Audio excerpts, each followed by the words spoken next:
Alrighty, so news of the week episode on this Thursday afternoon, and unfortunately, we have to talk about another situation that's gone on with an MLS team. This time with Charlotte FC, as a report suggesting that their player Andre Shinyashiki and Nuno Santos is linked with a sexual assault. Police report. Now, what's kind of interesting about this situation is that this actually appeared right as they were about to trade Andre Shinyashiki to RSL in exchange for Jesse Miram. In fact, just a couple of days ago, the revised deal was complete where Charlotte did acquire Justin Miram, but instead of sending Andre Shinyashiki the other way around, they were able to acquire Justin Miram to RSL in exchange for general allocation money, and that general allocation money is $350,000.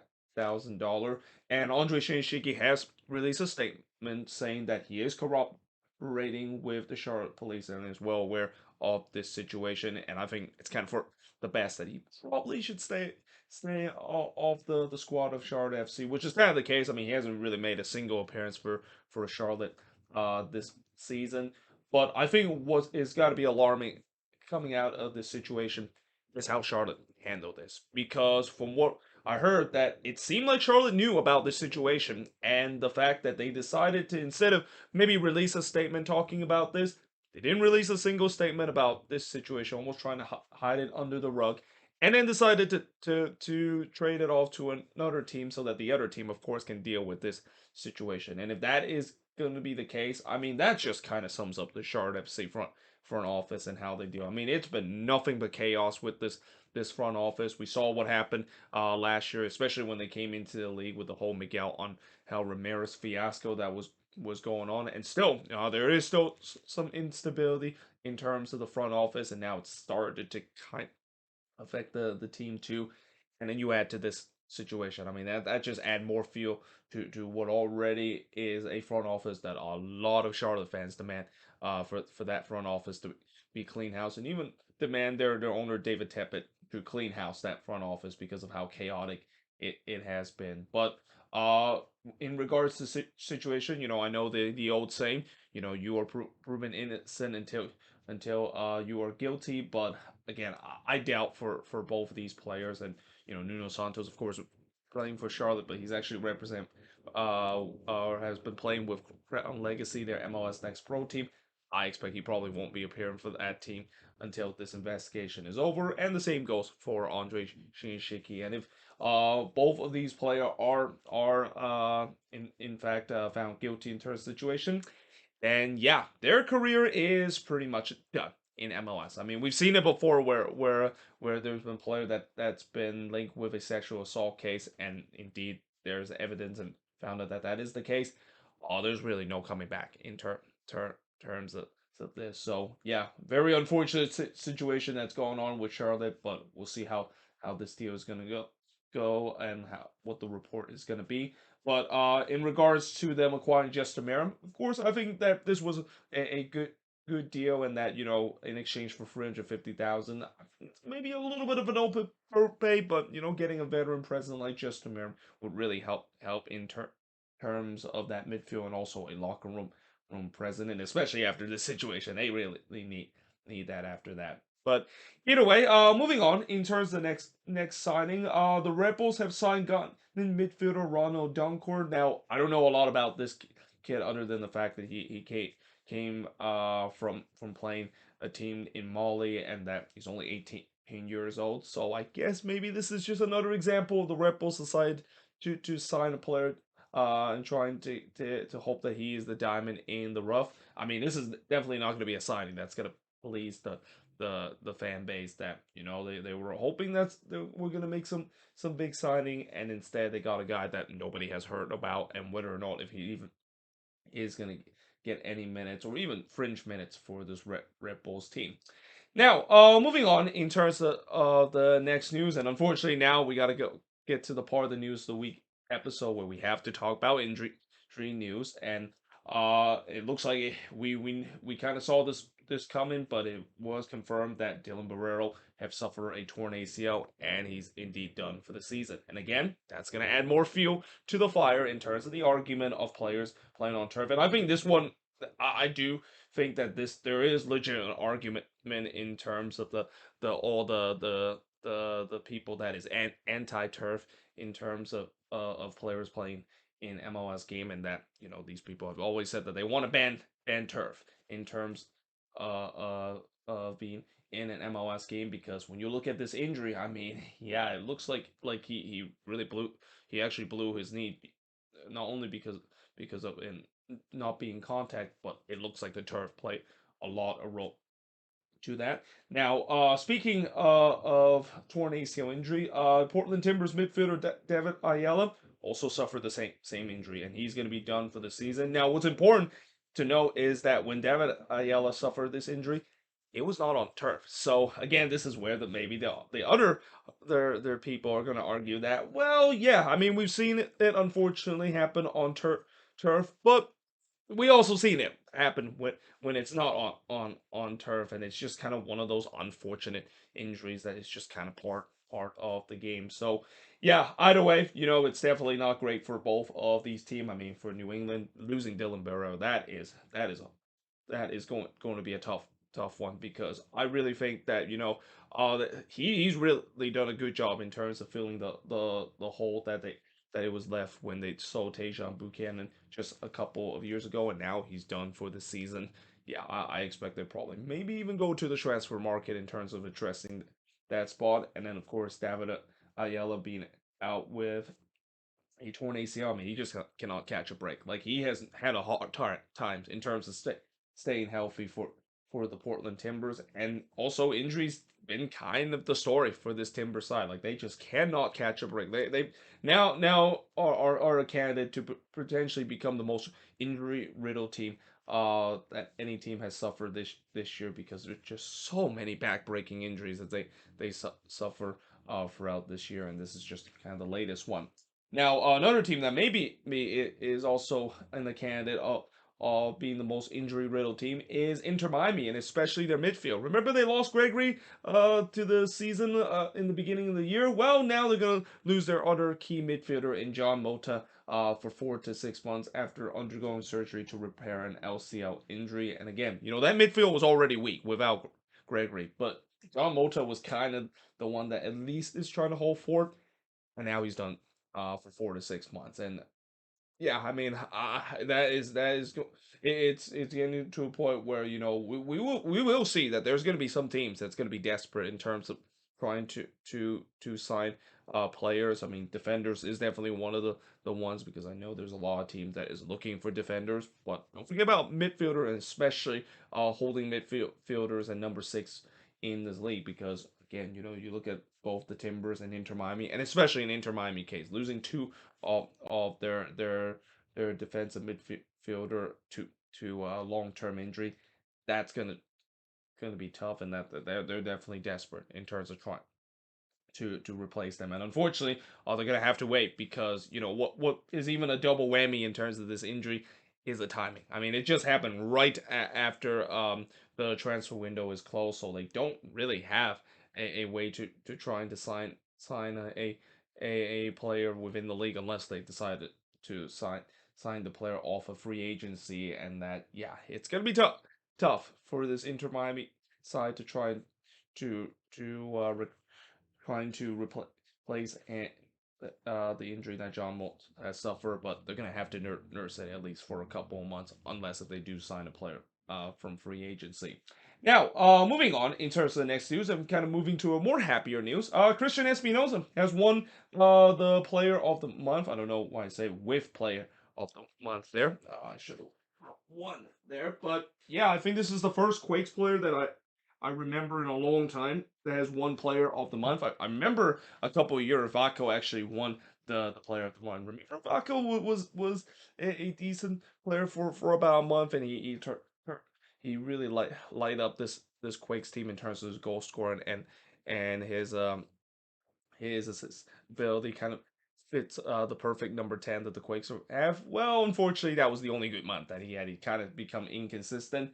That cannot be said about Christian Espinoza. I think Christian Espinoza has had an incredible season, probably the most underrated player right now in MLS. I mean, I always we knew that Christian Espinoza was a great player, especially when he signed for the Quakes a couple of years ago. But this year has been just something that it's been probably the best we have seen Christian Espinosa as a Quakes player in a long time. I mean, the ability to really whip in those crosses on the wing is something that we don't see a lot of winger has that ability or has the ability to do it in such a high level as what Christian Espinosa has done. And then not to mention, I think the other thing that is very surprised in terms of this season is that he's scoring goals. I mean, this is a guy that he's not really a goal scorer. He's more known for creating those assists, especially creating those back kind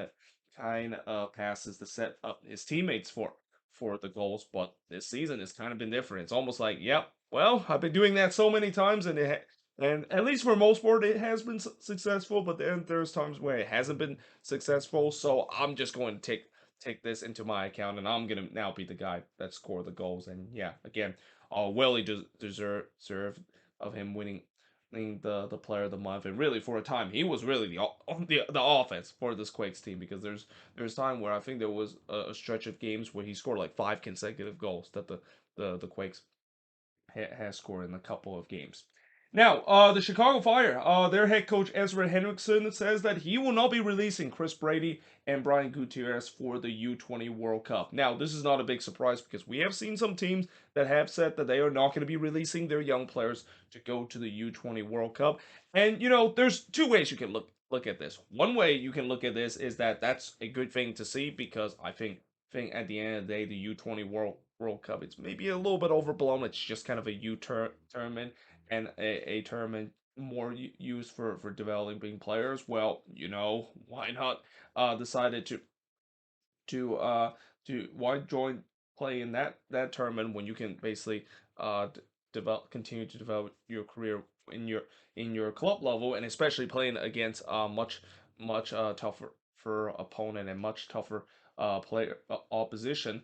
uh I mean, that makes perfect sense of why you probably shouldn't even think about going to the U20 World Cup, and maybe just stay in the club level. But then there are also the other side, and the second way to look at this is that, well, it's still a tournament, and we have seen players, they know that their career is not only on development, but also they want to be in tournament, and they want to win those tournament to build in that confidence. And really, I don't have a right answer in terms of seeing how this is. I mean, it really depends on the players. We'll see whether or not if Chris Brady and Brian Gutierrez might have one of those or one of those 2 points that I've mentioned, and we probably won't know, because they'll probably won't admit the fact that, yeah, I'd rather stay and want to be in the U20 World Cup than it is in club level, unless they actually say it out, right, or they're very unhappy about that. But again, there's really two way to look at it, and that there really isn't a correct way until you get the reaction from what the players feel like, of whether or not do they feel like they're happy the fact that they rather stay with their club instead of participate in the U20 World Cup, or the fact that they're unhappy because they rather want to be in a tournament and wants to win that tournament while continuing to develop their career. Now, moving on in terms of next news, Jeff Cameron and Brett Shea both have announced that they have retired from the professional soccer career, and that I think it's only fitting that two of the most polarizing players in U.S. soccer history, or at least two of the most polarizing player, I would say, both retire on the same day. I mean, Jeff Cameron, love him or hate him, especially in terms of his political view. I mean, he's always going to be very polarized, and a guy that has a lot of experience with the U.S. men's national team, especially during the 2014 World Cup. And then Brek Shea, obviously, it is a sad day in terms of meandom in MLS, because you talk about a legendary player in terms of meandom in MLS. Brek Shea is definitely that player, and that, yeah, it's kind of sad that eventually he does announce retirement. I mean, I feel like, as much as I know Brek Shea has had a very polarized kind of career in MLS, I think a lot of people will not forget about him. I think there are times where he actually he has looked decent, and the fact that he's still were able to get the amount of chances that he's been given, despite the fact that it's pretty obvious that he's not a good players. Just shows you the fact that yeah, there's. I think sometimes there are players that you get like chances of from other clubs just because of your quality, but there's also some that maybe it's because of the character. And I think Rexhay is just kind of one of those character that no matter how bad he is, he's always still gonna get another chance just because we want to continue the memedom in terms of the legend of Rexhay. But like I said, I think it's only fitting that two of the most polarizing player in U.S. soccer history retire on the same time. And these two players, we will definitely not forget get them either in a bad way or in a good way.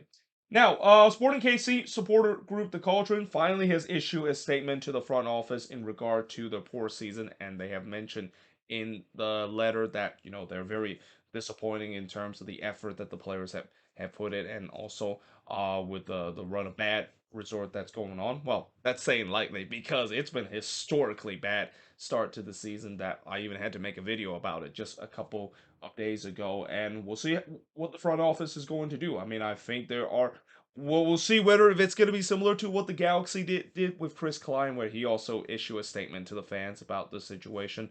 We'll see if it's going to be the same case with this front office for Sporting KC, because I'm pretty sure that this front office for Sporting KC, I think they're under pressure here because there's been some bad decision that they made. Probably one of the worst one is giving Peter Vermees a 5-year contract extension and kind of lock into this impossible situation where if you decide to fire him, then yeah, you just burn through a lot of that money, and it's not a good look of giving him a 5-year contract extension in the first place. But if you don't fire him, then the fans are gonna be continue to be mad because clearly they feel like Peter Vermees is just destructing this team with his outdated tactics and so forth. And there's a reason why the Vermees out drum is banging louder and louder as each loss is piled on. So yeah, it's gonna be interesting to see what the front office is going to do. I mean, again, there are definitely pressure sure that this front office is feeling, and that